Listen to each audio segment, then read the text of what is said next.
IndiHome, dekatkan pengalaman. Dari Telkomsel.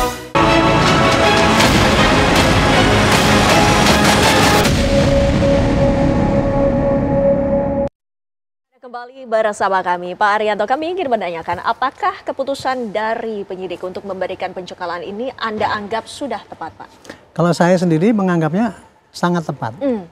Karena saya lihat ya, polisi itu sekarang dalam menghadapi kasus ijazah palsu itu, dia menghadapi 3 tugas sekaligus. Iya. Polisi itu tugasnya adalah menjaga Kamtipmas, kemudian melayani hak orang, dan kemudian menegakkan hukum. Dari aspek menjaga Kamtipmas, ini isu ijazah ini kan menimbulkan keterbelahan. Keterbelahan antara yang benci dengan Jokowi dengan yang pro. Keterbelahan antara orang yang percaya dengan itu ijazah palsu, ini ijazah asli. Sudah berapa tahun keterbelahan itu? Makin lama makin parah keterbelahan itu. Dan sekarang dengan adanya diproses secara hukum ini, sudah hampir mengerucut kan ini, sudah ada tersangkanya, tinggal ngirim ke jaksa. Itu kan minimal akan menghentikan keterbelahan itu. Itu dari sudut Kamtipmas. Kalau dari penegakan hukum ya, polisi dalam hal ini ada menangani 2 LP. LP yang diajukan oleh pihaknya Pak Roy Suryo dan LP yang diajukan oleh pihaknya Pelapor. Pak Jokowi. Ya. Yang dua-duanya melaporkan bahwa Pak Jokowi menggunakan ijazah palsu kalau dari ini. Sementara kalau dari ini Pak Jokowi merasa tersinggung dan merasa difitnah karena dituduh menggunakan ijazah palsu. Sekarang sudah pakai penyidikan kan gitu kan. Ya itu sudah ada pencekalan. Yang terakhir untuk perlindungan hak. Dalam hal ini ya kemarin itu ditetapkan sebagai tersangka.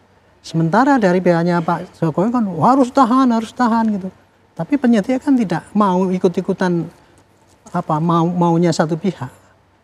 Penyidik menggunakan haknya bisa kalau mau menahan, tapi waktu itu tidak menahan. Dia untuk menunjukkan bahwa dia itu tidak kriminalisasi, tetapi sekedar untuk melaksanakan hukum. Dan kemudian kalau penahanan itu adalah kan kemauan subjektif daripada penyidik ya. Dalam hal ini posisinya mereka kan berkas sudah hampir selesai. Kalau mereka melarikan diri kok kemungkinan kecil ya.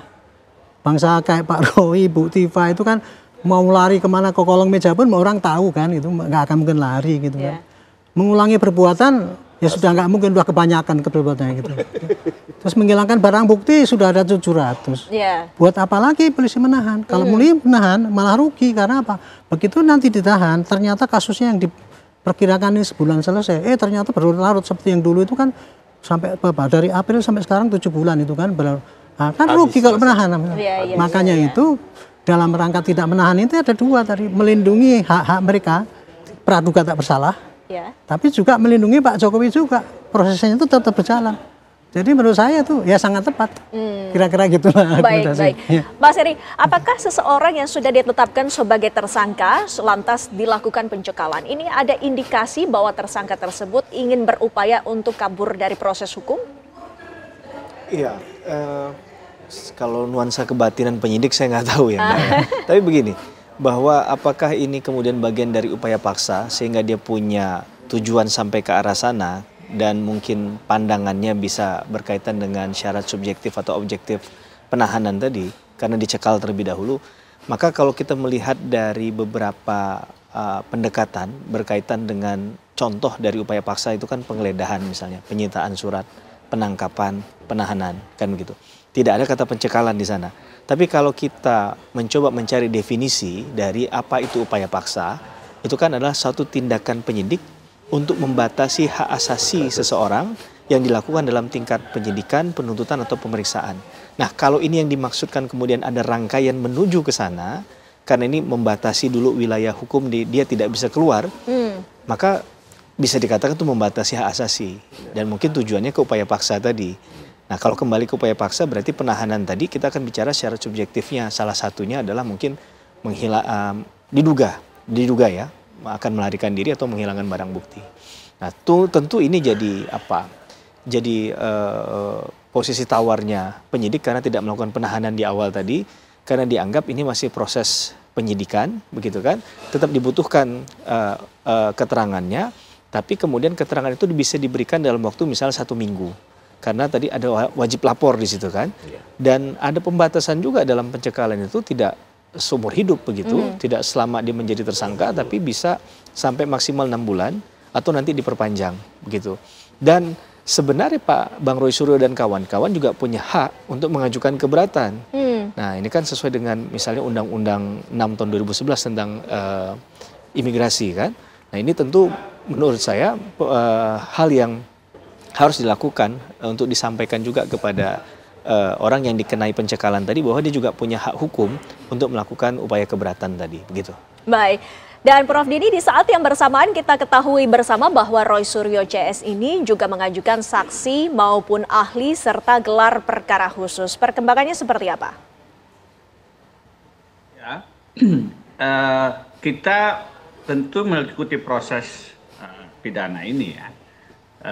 Melakukan langkah-langkah advokasi, meminta ada keterangan saksi ahli, meminta gelar perkara khusus, itu merupakan bagian di mana kita terus mengambil langkah-langkah mitigasi, advokasi berhadapan dengan kasus pentersangkaan ini. Apakah nanti akan muncul juga langkah-langkah hukum yang lain secara pidana, ada pra-peradilan, ada tadi misalnya keberatan terhadap pencekalan, itu semua tentu akan menjadi opsi yang perlu didiskusikan secara internal, dan putusan apa dari Mas Roy Suryo dan kawan-kawan yang akan menjadi instruksi kepada kami sebagai tim kuasa hukum. Tapi begini Mbak, lagi-lagi saya ingin menarik pola pikir masyarakat ini tidak hanya ke persoalan pidana tadi. Tadi saya katakan ya, kalau itu pendekatannya, maka memang pencekalan, penahanan, ada plus minusnya segala macamnya, pengadilan, itu memang satu hal yang pasti akan menjadi bahan diskusi. Cuman kalau saya melihatnya berbeda dengan Pak Ade, dengan segala hormat, tentu motifnya tidak semata-mata sebagaimana disampaikan tadi Bung Roy Suryo. Benar-benar setelah saya berdiskusi melihat perjalanan ini, yang memang ada semacam keraguan begitu tentang keaslian ijazah Pak Jokowi. Terlebih kalau tadi bicara pencekalan, ijazah Gibran Raka Buming Raka, atau soal bagaimana pendidikan Gibran Raka Buming Raka. Dan kalau perspektif itu yang dilihat, maka tidak heran kalau saya kemudian punya pemikiran yang memang ada soal ya. Kalau ijazah Pak Jokowi, salah satu soal utamanya jelas adalah ijazah aslinya belum pernah ditunjukkan. Ini loh, ijazah aslinya itu belum pernah ditunjukkan. Yang ditunjukkan berbagai macam format ijazah asli, tetapi ijazah aslinya sendiri belum pernah muncul. Nah, itu menyebabkan berbagai ratusan barang bukti yang kemudian dijadikan dasar itu menjadi tidak bermakna ketika bukti utamanya sebenarnya tidak pernah muncul. Saya ingat dulu kalau pendekatan pidananya ini kemudian tetap ingin dijadikan pegangan, saya ingat kalau tidak salah ada kebijakan di masa Kapolri Pak Tito Karnavian yang pendekatannya menurut saya tepat begitu. Ketika ada laporan tindak pidana korupsi, kemudian tersangkanya merasa yang melaporkan dia ini melakukan pencemaran nama baik, maka yang dilakukan adalah proses laporan pencemaran nama baiknya di hold dulu oleh teman-teman kepolisian. Yang dibuktikan adalah apakah betul ada tindak pidana korupsi atau tidak. Menurut saya itu pendekatan yang tepat begitu. Baik. Bahwasannya tindak pidana korupsinya kalau tidak terbukti ya tidak ada pencemaran nama baik. Kalau kemudian tindak pidana korupsi tidak terbukti, nah itu berarti memang ada kemungkinan pencemaran nama baik. Hal yang sama mestinya secara pidana juga dilakukan untuk kasus dugaan ijazah palsu. Terakhir Mbak, kalau dari perspektif pidana semacam itu, coba kita berpikir dari perspektif ketatanegaraan. Kenapa Pak Roy Suryo kemudian ada kemungkinan kriminalisasi? Kenapa ada dugaan kriminalisasi?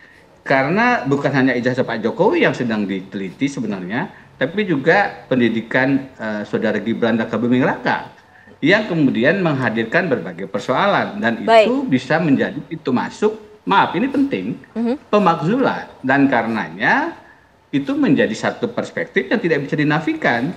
Kalau betul ternyata ada persoalan dengan keabsahan Saudara Gibran Raka Buming Raka dengan sekolahnya, maka Undang-Undang Dasar kita mengatakan salah satu impeachment article adalah ketika tidak lagi memenuhi syarat sebagai calon presiden atau wakil presiden. Dan dengan melakukan langkah-langkah pemidanaan semacam ini, itu bisa kemudian menyebabkan upaya advokasi yang menyoal tentang ijazah Gibran Rakabuming Raka juga kesulitan untuk dihadirkan di hadapan publik.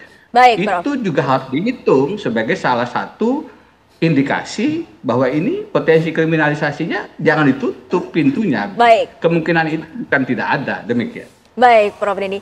Bang Ade, disimpan dulu apa saja yang ingin diutarakan pendapatnya karena sayang sekali kita harus jeda sejenak. Pemirsa, usai jeda kami masih akan kembali.